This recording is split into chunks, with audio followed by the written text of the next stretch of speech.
Good evening, Bahamas. Coming up tonight. The Prime Minister tells Family Island residents that the country is on the right track. The Health Minister responds to the junior doctors' strike poll.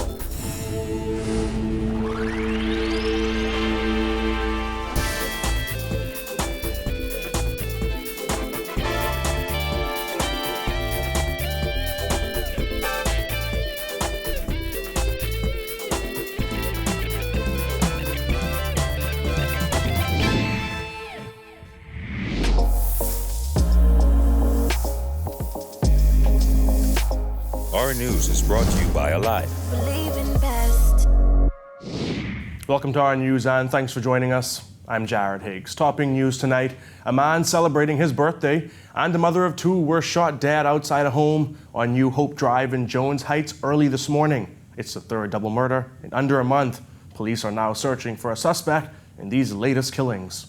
Shortly after midnight, a man and woman pulled up to a residence on New Hope Drive in Jones Heights, that's off East Street South, and they were approached by unknown persons who opened fire on them. The female, we know, was able to run from the vehicle. She collapsed a short distance away.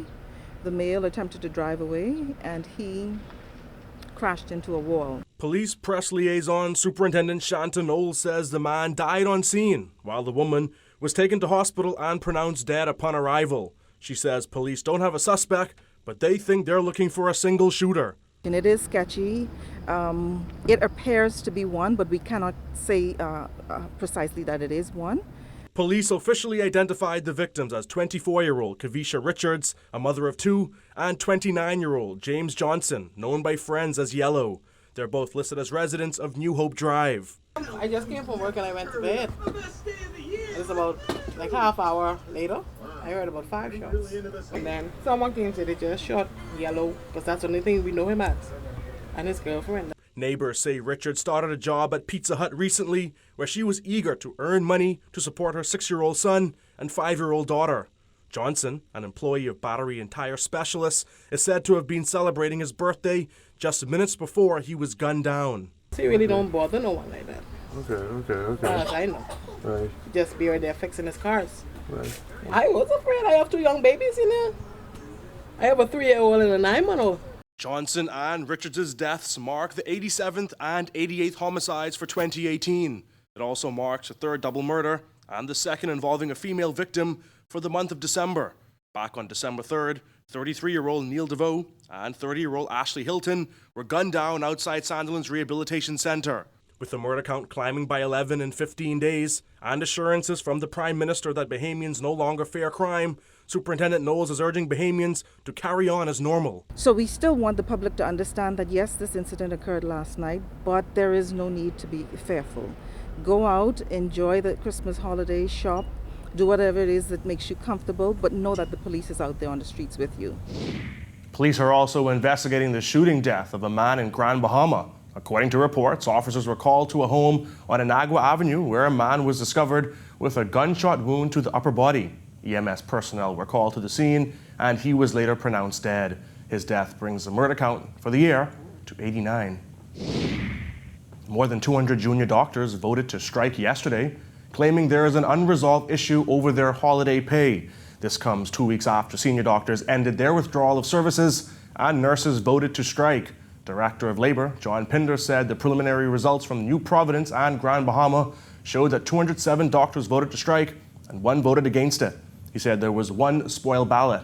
In September, junior physicians demonstrated in front of Princess Margaret Hospital, claiming those who work on public holidays have consistently not been compensated. Union leaders say in a field where eating Christmas dinner from a Tupperware container or celebrating special events vicariously through photographs has become the norm. It is unfair and outright criminal to be denied holiday pay. Well, Health Minister Dr. Dwayne Sands responded to that strike vote outside Cabinet today and confirmed that the Public Hospitals Authority has issued a holiday pay proposal to junior doctors. Gillian Gray tells us more. As junior doctors vote to strike, the Health Minister today confirming that PHA has given those doctors a proposal. The Public Hospital Authority has made an offer to the Bahamas Doctors Union to compensate for all of the public holidays worked over the last 5 years or 6 years.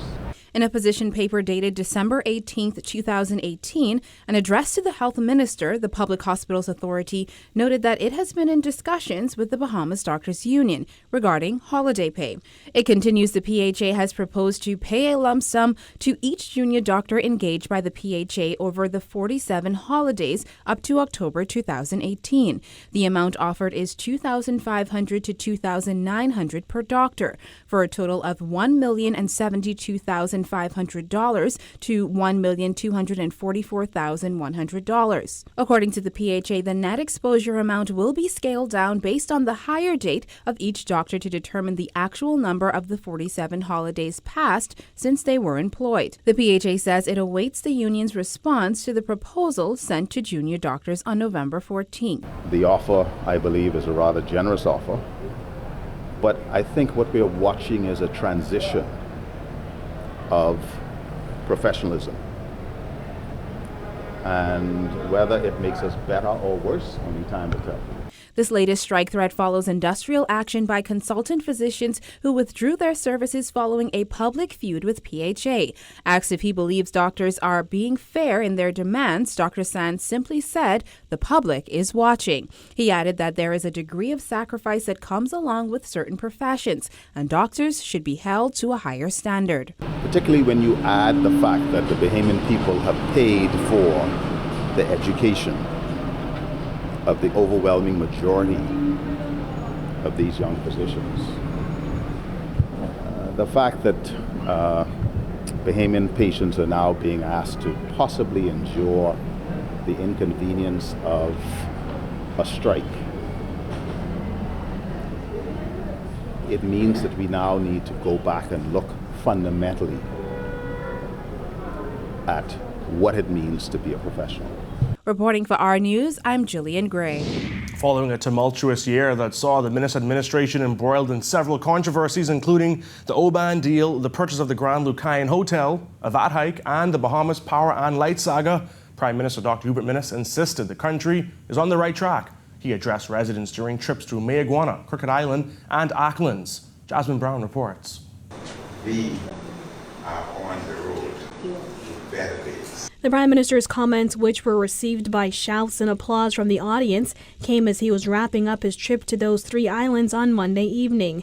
He told residents who had gathered at the Ezekiel Thompson Center in Cabbage Hill, Crooked Island, that despite what some may say, things are looking up for the country.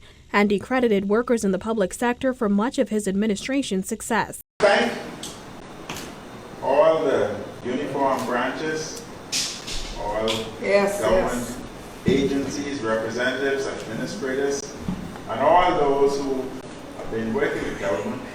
I want to thank you for the excellent jobs you've done throughout the year, and I encourage you to keep it up. The Prime Minister, who was accompanied by his wife Patricia, also told residents at each of the stops that he plans on following through on his commitment to keep Family Island residents in the loop when it comes to national issues. When I became Prime Minister, I made a commitment that I would travel throughout your islands, throughout the entire Bahamas regularly, and keep you abreast of what's happening in the province and throughout your Bahama Islands. I've met that commitment, and I will continue to do it, because we are one Bahamas, and you need to receive that message yourself. Yes. I've made that commitment, and I will continue to do it. This is not the first time the Prime Minister has visited the Family Islands to speak with residents. In July, Minnis embarked on a multi-island tour to promote the 2018-2019 budget and explain the controversial move to increase VAT from 7.5% to 12%. But the PM says his more recent trip is more about the festivities. Before wrapping up the trip, the Prime Minister had these cautionary words for residents as they head into the holiday season. I know Christmas time is a time that we celebrate. We drink. There's nothing wrong with that. I ask you all to drink in moderation. Yes. Because next year, when I return, I want to see each and every one of them. Right. I don't want to hear that this one drank too much and had a motor vehicle accident, etc. I want to be here with you, with each and every one of you. This is Christmas. I don't drink. So big guarantee that I won't drink too much. I don't drink. Now, the Prime Minister's pre-holiday meet and greets are expected to continue tomorrow as he picks up with those Family Island visits. Reporting for our News, I'm Jasmine Brown. More than a week after the majority of teachers at C.H. Reeves voted to strike, Education Minister Jeff Lloyd says the results of an independent mold study requested by the Bahamas Union of Teachers are being analyzed and will be submitted to Cabinet for a decision on the way forward. Mold concern issues, yes, are being addressed, particularly at C.H. Reeves. The report by the public analyst about a month ago indicated that the condition at C.H. Reeves was safe for human habitation for students, teachers, faculty, and the support staff. So we have no concern in that respect. The unions, of course, requested that we do an independent study, which has been conducted. The results of which are being analyzed and provided to my attention and then to the Cabinet, and we make the decision. But from the latest information we have, the school is safe for the conduct of school business. In October, teachers at C.H. Reeves refused to work until education officials addressed their concerns over mold and water leakages in classrooms, termite and rat infestations, and non-functioning bathrooms. Lloyd has said that every issue raised by teachers has been aggressively addressed. However, last week, 68 of 74 teachers voted to strike over what they call substandard conditions at the school. So the coming hour news, 7 Dominican fishermen apprehended at sea, plus Bahamas Air denies reports of aircraft mechanical failure. That's coming up when our news returns.